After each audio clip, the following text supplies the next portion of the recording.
Assalamualaikum, baiklah anak-anak, hari ini kita memasuki pembelajaran kedua ya. Nah, Benny dan teman-temannya sedang apa ya anak-anak? Nah, mereka sedang bermain lingkaran simpai, seperti pada gambar yang ditunjukkan pada ibu tersebut ya. Nah, apakah kalian pernah melakukan permainan tersebut? Nah, teman-teman, ayo kita jawab pertanyaan berikutnya ya. Apa yang digunakan Benny dan teman-teman dalam bermain lingkaran simpai? Benda apa yang digunakan Benny dan teman-teman dalam memetik jambu?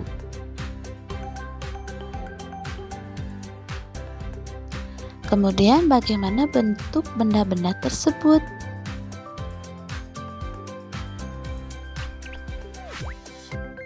Dan bagaimana wujud benda-benda tersebut?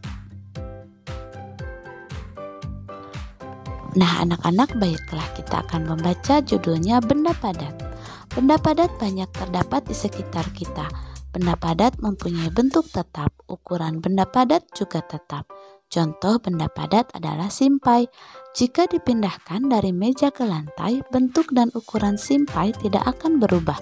Jika simpai dipindahkan lagi ke lemari, bentuk dan ukuran simpai juga tidak akan berubah. Adapun dipindahkan ke berbagai tempat, bentuk dan ukuran benda padat akan selalu tetap. Bagaimana bentuk benda padat?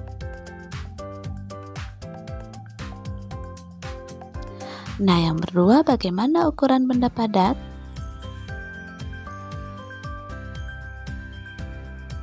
Kemudian nomor 3, apa yang terjadi jika sebuah buku dipindahkan dari dalam tas ke dalam lemari?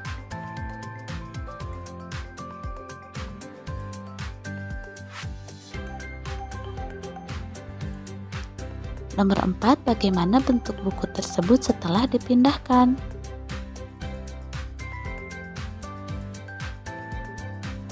Nah, apa kesimpulanmu? Nah, baiklah anak-anak, kalian bisa menyalinnya di buku tema masing-masing ya. Baik, untuk selanjutnya kita akan mengisi kolom mengamati benda-benda di rumah ya. Berilah centang pada kolom yang sesuai. Seperti nomor 1, termasuknya adalah nomor 1 itu kursi, termasuk dalam benda padat. Kemudian meja ya, benda padat juga. Kemudian minyak termasuk benda bukan benda padat, dan selanjutnya ya. Nah, anak-anak, selanjutnya ayo beri tanda centang pada sikap yang menunjukkan mematuhi aturan dan tanda silang untuk sikap yang tidak menunjukkan mematuhi aturan. Di sini ibu beri contoh ya. Contohnya nomor 1, memasuki kamar pribadi orang lain tanpa izin ya, merupakan sikap yang tidak menunjukkan mematuhi aturan. Kemudian mengetuk pintu dan mengucapkan salam ketika datang. Nah, kalian lanjutkan sampai nomor 5.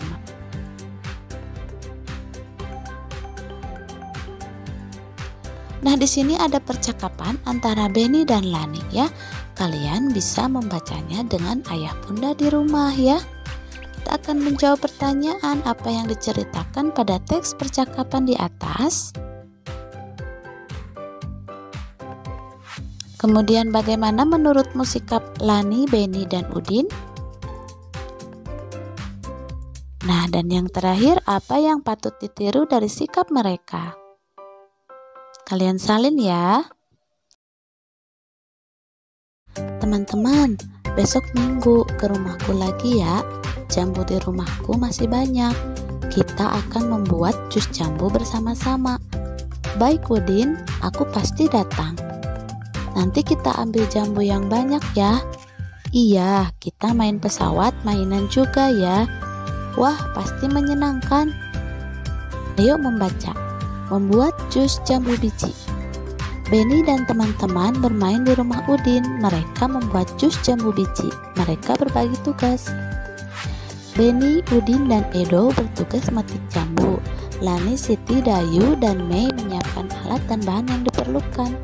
Alat dan bahan yang diperlukan yaitu blender, gelas, pisau, sendok, alat penyaring gula, es batu, air, dan susu. Setelah jambu dipetik dan alat disiapkan, mereka membuat jus bersama-sama. Ibu Udin juga turut membantu mereka. Jambu yang telah dicuci dikupas terlebih dahulu. Jambu lalu dipotong menjadi bagian kecil, kemudian dimasukkan ke dalam blender. Tidak lupa ditambahkan gula, es batu, susu, dan air secukupnya. Setelah diblender, jus tersebut disaring, lalu dimasukkan ke gelas. Jus siap untuk diminum. Benny dan teman-teman sangat senang.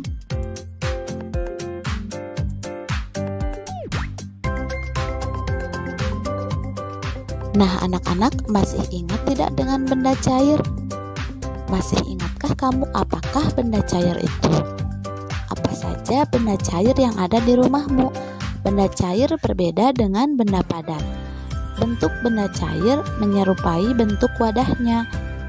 Jika air teh dipindahkan ke kaleng, bentuknya menyerupai kaleng.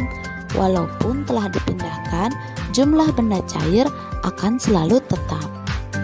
Nah, berikut ini adalah contoh benda cair di sekitar kita. Ada sirup, kecap, jus, minyak, kemudian kopi, dan susu. Nah, anak-anak, kalian salin kembali di halaman 74 ya. Ayo berdiskusi, kita cari makna dari bentuk. Bentuk maknanya yaitu rupa atau wujud. Ukuran maknanya isi atau besarnya benda dalam sebuah ruang. Kemudian jumlah maknanya banyak atau sedikitnya sebuah benda. Kalian tulis di halaman 74 bagian bawah ya. Ayo berlatih anak-anak.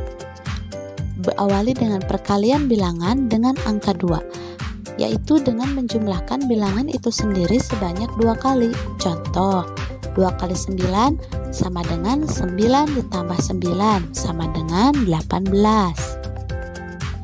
Contoh lain, 6 kali 2, 6-nya ada 2. 6 ditambah 6 sama dengan 12. Perkalian bilangan dengan angka 1. Contoh, 3 kali 1, angka 1-nya ada 3. 1 tambah 1 tambah 1 sama dengan 3. 1 kali 4, angka 1-nya ada 4. 1 tambah 1 tambah 1 tambah 1 sama dengan 4. Kesimpulannya, berapapun dikalikan dengan angka 1, hasilnya adalah bilangan itu sendiri. Perkalian bilangan dengan angka 0. Contoh, 2 kali 0, 0-nya ada 2. 0 tambah 0 sama dengan 0. 0 kali 4, 0-nya ada 4. 0 tambah 0 tambah 0 tambah 0 sama dengan tetap 0. Kesimpulannya, semua bilangan yang dikalikan dengan 0, hasilnya adalah 0. Nah, anak-anak, sekarang kalian coba kerjakan halaman 76 dan 77. Selamat mengerjakan.